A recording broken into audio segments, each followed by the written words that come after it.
Hi, so in this video we're going to take a look at how to manage your time at work, predominantly using Microsoft. Also I'll look at another app that might help if you're a smaller company or an individual.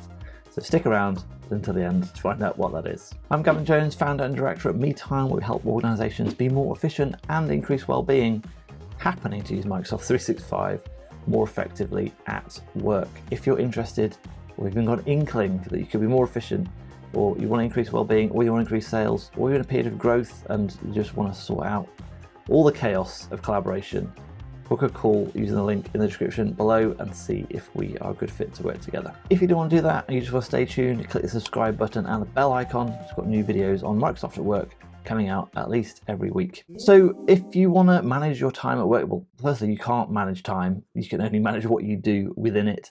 The best place to manage what you're going to do in your time is therefore the calendar. So I'm going to start with good old Outlook. You can see my calendar looks pretty full, and that's because I'm using a tool called Motion, which I'll have a look at the end of the video, which I don't recommend to most people in most organizations because you're not going to be able to have any influence about what tools are used. If you want to use it for yourself, I think probably your organization won't be able to stop you doing that, but you do have to pay for it. And if you're a small organization, say a startup, a couple of people, 5 people, you could just go like, right, we're just going to use Motion, and then the change is quite easy. If you're an established organization, to get like the license fee sorted, and it does require people changing the way they work because you need to put everything into it, then maybe that might be a more difficult change, but we'll have a look at it at the end of the video anyway. But that's why my calendar looks quite full up already with some free and some busy meetings in it. If we skip ahead a few weeks, it won't look like that. It'll look quite free, and your calendar might look like this already. Most people's calendars either have nothing in them or have got sporadic meetings of just other people putting meetings in your calendar for you. If you want to be reactive and just the whim of other people, then fine, carry on doing that. I don't want to do that though. I want to make sure I've got time to get the things done that I want to do in my career, in my life. And so the first thing that I'd recommend putting in is a hard deadline. Like, when are you going to stop work? Like, you can manage for a bit of eking out a bit more work, a bit longer, a bit longer, a bit longer, a bit longer. If you get to the stage where, look, you can't possibly do that amount of work in any 24 hours, no sleep, no weekends, do you really want to live your life like that? I don't. Even if you got to that, you would then have to prioritize. So let's just prioritize sooner. So put in when you're going to finish work, just put a recurring meeting in, say finish work, pick up kids, whatever you need to do, have tea, see the wife, whatever it is, just stick in a block of time so no one can put any meetings over that time. So you're not going to have any meetings after 5, say. Just block that out on your calendar. Next thing, you want some time for emails. So just go ahead and schedule a regular meeting for processing emails, because we want to get everything out of our inbox into tasks. And that brings us on to using Microsoft To Do. So depending on which version of Outlook you're in, if you're in the new Outlook, I think To Do is better integrated. If you're still in the old version of Outlook, then it might be a bit jarring to jump out into a web browser.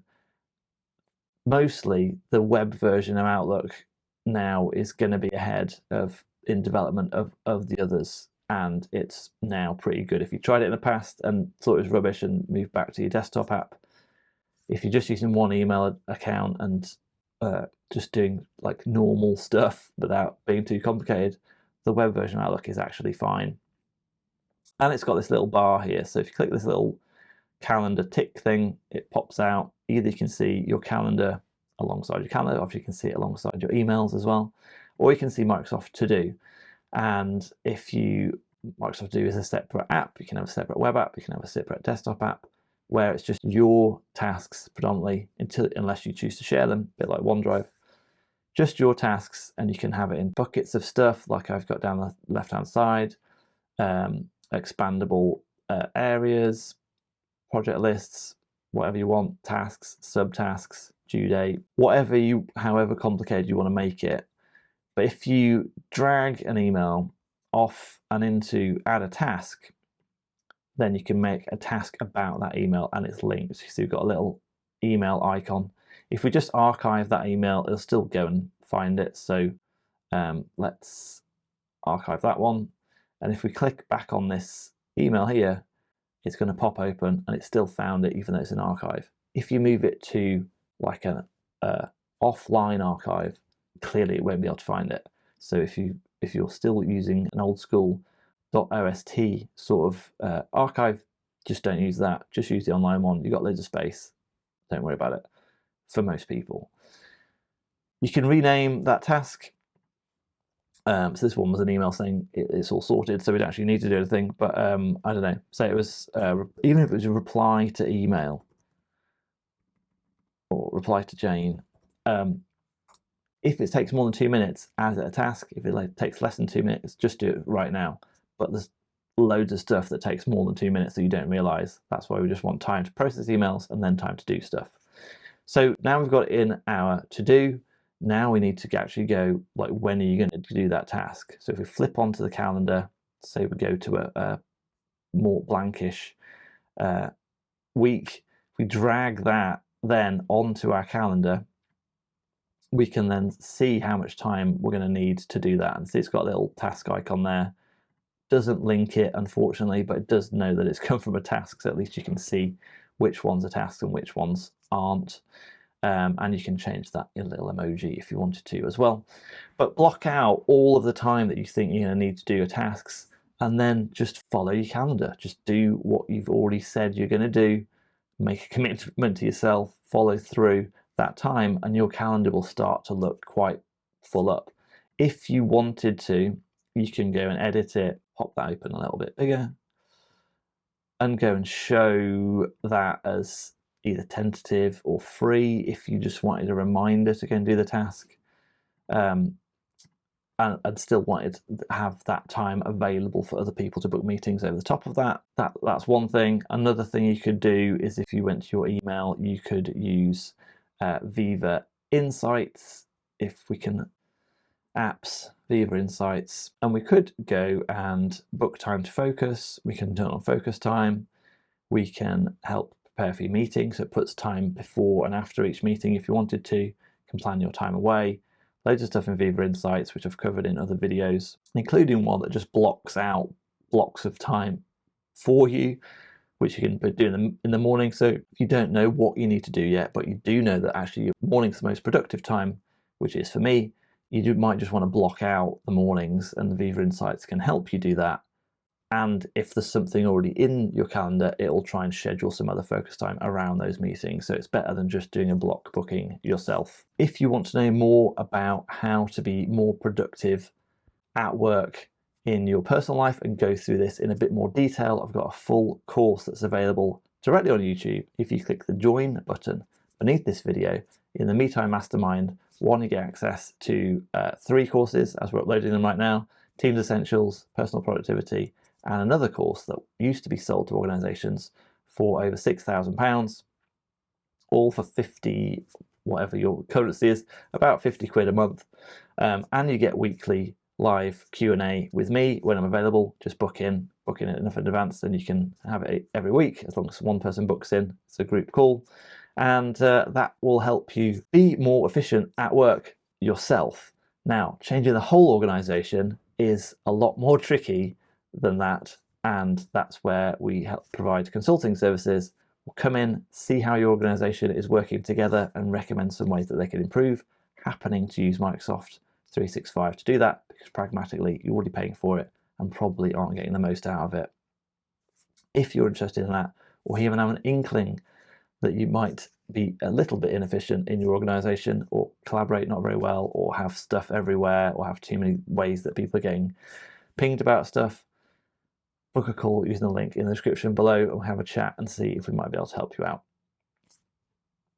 So, like I said at the start of the video, I've now, because I only work on my own, have been using an app called Motion, which, well, before we go on to Motion, I should say, for most individuals, Microsoft To Do and your Outlook calendar is the thing to use. If you want to get better organizationally at task management, then Teams and Planner is the thing to use. And we've got some other videos on Microsoft Teams and Microsoft Planner in our library. Check out some of these videos next that I'm hopefully pointing to right here. And if you want to know more about Motion, then click this video next to see the comparisons with Planner. What Motion does for an individual is do everything that I've just described automatically. So all you do is put every single task you've got in, which is really important. You put every task you need to do in there, because otherwise you're going to miss something, because you're now devolving your brain to AI. You can schedule it by workspaces, by projects. You can just have a list of your own tasks, however you want to work it. And basically you just put a task in, tell it how long that you want to do that task for. So right now I'm recording. Tell it the priority, how long you think it's going to take, and when you want it to be done by. And it'll take all of your tasks and shuffle them all around based on how much time is there and create your calendar for you. And then all you need to do is then just follow whatever it's said. You can see when I looked at the Outlook calendar, it integrates into Outlook. If someone puts a meeting in, it'll move all the other tasks around because it prioritizes the meetings because they're fixed, obviously. And it'll let you know if it can't fit stuff in by the deadline that you said, and you just need to go and either do it right now, shift something else manually. But for the majority of time, it's all automatic. If you didn't do something, you don't need to do anything about it. Just if I went and had to go and answer the door for half an hour, if I come back, all the other things are just rescheduled around. So you don't need to.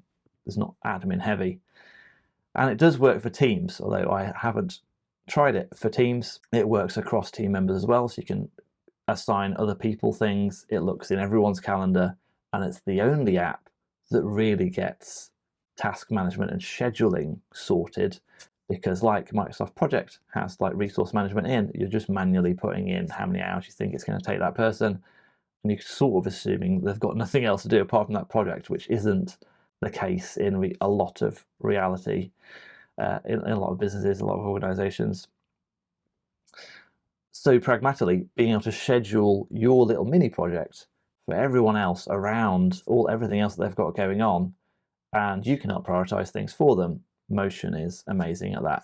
If you're interested in trying out Motion, check out the link in the description below. I think you get a couple of weeks free to try it out, but click the link in the description below. Let me know how you get on with it in the comments below, and if you want to know anything else about Motion or Microsoft 365, let me know in the comments below. But before you go, remember to give the video a thumbs up if you liked it. It really helps us in the algorithm, as does just watching this video. Thanks for watching so far, and we'll see you in the next one.